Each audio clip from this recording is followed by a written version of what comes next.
Ghosts started whispering to me by name the spring I turned 12. The same spring the flesh mounted up under my nipples, and the dark moon blood began its monthly flow from between my legs. Back in those days, I lived with Meemaw, my mother's mother, while Papa drove a truck filled with oranges from Florida or onions from Alabama. Meemaw had a big old house and 75 acres on a red clay road outside of Washington, Arkansas. My mother grew up in that house, lived there until my papa swooped in and took her off to live in San Diego, Mobile, Galveston, and half a dozen small towns I can't recall the names of. Their wedding picture sat on a dressing table in Meemaw's bedroom.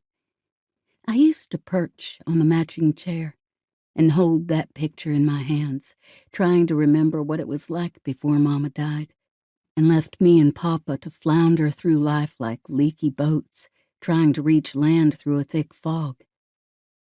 In the picture, Papa is wearing his Marine uniform, and Mama is in a white dress with lace at her throat and a belt that shows off her tiny waist. They're smiling into the camera, and he has his arm wrapped around her like he'll never let go. Papa came from northeastern Alabama, where the last tumble of the Appalachian Mountains play out.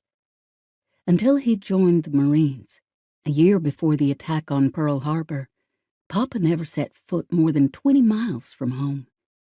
He had a hard time in the service on account of the way he talked and the funny ideas other folks have about Southerners, like Southern means ignorant and slow talking means slow thinking. Papa put up with them calling him a hillbilly and meaner things until they got bored and let him alone. It's still hard for me to understand how he could be so nice about it. I wanted to make those mean mouths bleed, even years after most of them died on specks of land in the Pacific Ocean. Some people need someone to taunt, the way other folks need someone to love. Papa never said a mean word when I was little, not even about the Japanese he'd fought so hard against. When I asked him about them, he said, "Most of them was ordinary fellers, trying to follow orders and wanting to get back home. Their leaders had brass for brains, but the foot soldiers was just folks like us." Papa didn't talk much about the war or his part in it, but at times he remembered clearer than he wanted to. More than once, he woke up in the middle of the night hollering for someone named Dayton. I never asked who Dayton was or what happened to him, but I knew it was bad. You don't wake up screaming for someone who got shot in the shoulder and went home a hero. Mama was patient with his nightmares and the times he blocked out the world and sat listening to things in his head that he couldn't or wouldn't share.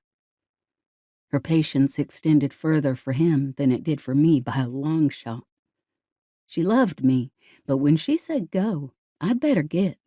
And when she said run, I'd better say, "Yes, ma'am. How fast?